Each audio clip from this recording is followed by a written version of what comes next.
E ciao a tutti farmer, spero tutto bene. Siamo in serra e sto andando a fare tutti i trapianti.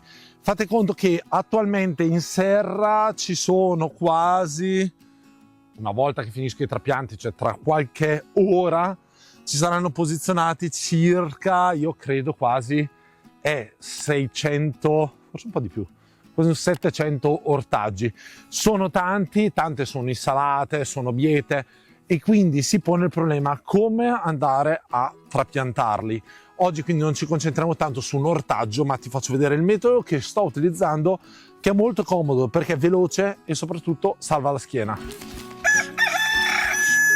Parliamo di trapiantatore. Questo qua è un attrezzo, diciamo, molto semplice. Ora ti faccio vedere l'utilizzo, come funziona, in che condizioni funziona bene. Questo trapiantatore qua lo fa l'azienda agricola Pachamama. Ci sono i video su YouTube, sono colleghi e amici, me l'avevano inviato anni fa e non l'ho mai usato. Ultimamente lo sto usando tanto e mi ci sto trovando bene. Ora, oltre al loro modello, li trovi anche online. Diciamo che hanno tutti un pochino caratteristiche simili, anche se questo modello a me non dispiace, soprattutto per la punta. Devo dirti che non ne ho mai trovato uno con una punta così performante e ben affilata.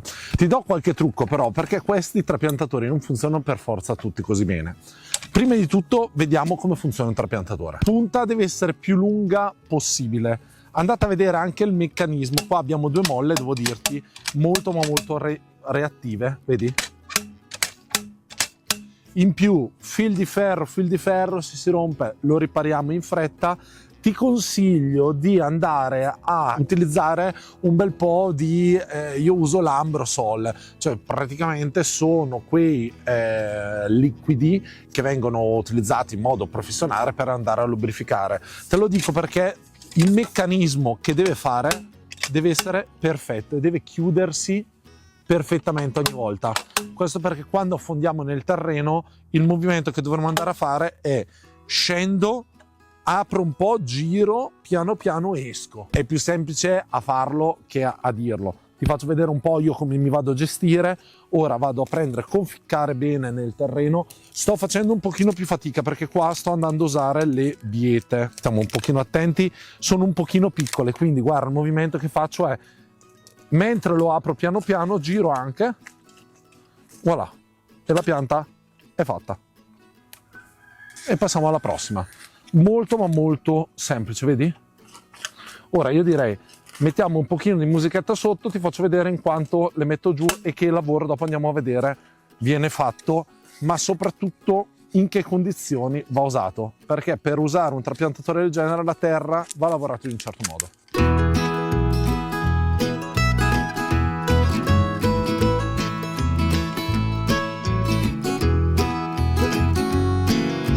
Funziona molto bene la trapiantatrice solo nel caso il terreno è lavorato bene. Nel mio caso io non lavoro, questo qua andrà rilavorato come terreno, ma il terreno che c'era qua non era pensato per essere finissimo sabbia. Uno, per il tempo che c'è stato che non mi ha permesso di lavorarlo in modo fine. Due, perché tutto sommato anche un terreno, lascia stare questa parte che è compatta, un terreno del genere a me non dispiace quando devo andare a coltivare altra, cioè qua andrò a fare dopo i pomodori, i piselli, quindi vanno benissimo. Ti mostro senza rotazione, può andare bene, perché qua vedi che la terra è grossa ma è friabile. Qua vedi però che ho lasciato un po' il bordino andando a seghettare nell'alzarmi, qua invece può cadermi della terra. Il trucco per evitare questo è stare molto più superficiale, come in questo caso. Il rischio però, se vieni qua a vederlo lo vedi, è di lasciare parte del colletto scoperto. Pro e contro, dovete prenderci un pochino la mano. Ti faccio vedere comunque in terreno invece fine come funziona. Terreno molto fine, potete anche andare a far senza andare in modo profondo. Voilà, vedete? Riuscite a fare il buco. Quello che intendevo prima nel giro. Qua la terra è un attimino ancora umida, ok? Guarda che bel lavoro, la vangatrice quest'anno, spettacolo. Qua voglio andare un attimino più fine perché qua ho messo le cover crops, quindi va a attecchire meglio, diciamo, il seme. In questo caso cosa succede? Che la punta, che è questa, fa un solco nel terreno, mi compatta in modo perfetto laterale il terreno, e quindi quando io vado ad alloggiare in modo perfetto la pianta viene appoggiata come in questo caso. Vedi che ha lasciato un buco perfetto? Il problema qual è? Quello che ti stavo dicendo prima, che se io faccio un buco perfetto non ho la terra attorno. Facendo una gentile rotazione, vedi? Vedi che è tutta coperta? Cioè, sono riuscito a mettere e fare questa azione qua. Quindi qua la nostra piantina sta bene. Molti non lo sanno come si va a estrarre una piantina. Allora, questa qua me la sono già preparata e la andiamo a mettere. Facciamo un esempio. Nella maniera in cui avete la vostra piantina nel pack e voi mi andate a tirare la piantina, come in questo caso, vedete, nella speranza di estrarre, se la piantina ha occupato bene con le proprie radici tutto il pack, riuscite a estrarla totalmente, altrimenti vi rimane in mano una roba del genere. Questa piantina al 99% muore, non attecchisce perché non ha l'apparato radicale. Quindi come si fa?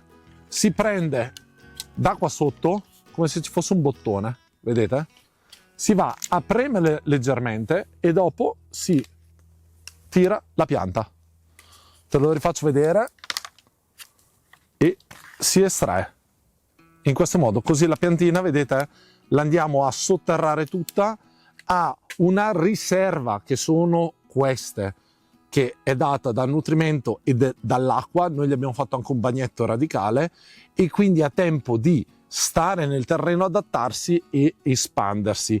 Nel caso in cui la pianta abbia radicato tutto attorno, quindi cominci a esserci asfissia, questo succede nelle piante, diciamo, da vivaio un pochino vecchie, in quel caso lì, solo in quel caso lì, andiamo a spezzare la radice in questo modo, in modo tale che le radici non si concentrino in questa zona, ma incominciano ad andare in tutto il terreno disponibile. Se vedi, faccio questo movimento perché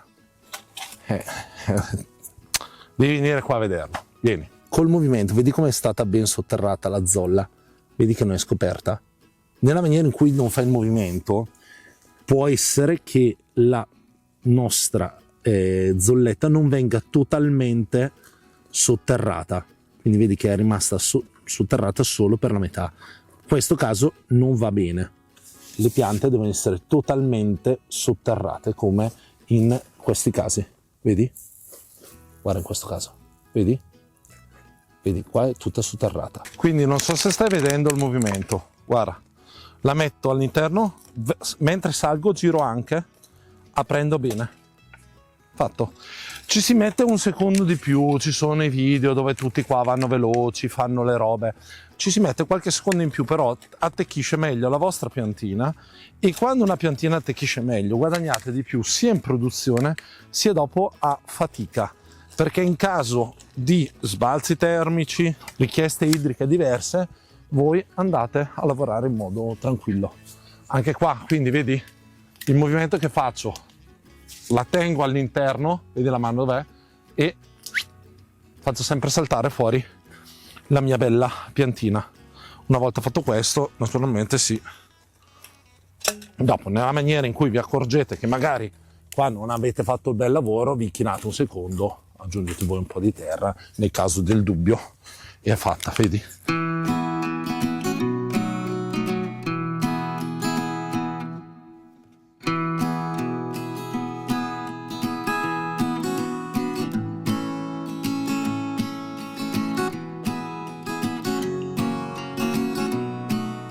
Allora, stavo controllando anche la terra che ho lavorato ieri, che questa mi è ancora bagnata, quindi aspetto a usarla, vedi? Ci si accorge che è bagnata, quindi non è in tempera, perché la mia è argillosa. Se io la vado a compattare, vedi cosa rimane? Ora, ieri ho messo giù tutte le cipolle, sono in questa proda quasi 2000 cipolle, forse un po' di più.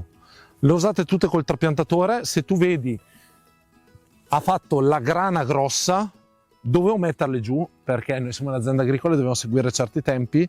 Cosa andrò a fare? Andrò ad aggiungere ora il cippato, come nel caso dell'aglio, che andrà a rendere, a sfinizzare, a sgrezzare la terra. Però questo qua è un lavoro che ho fatto col trapiantatore. Quindi anche lì che cosa ho fatto?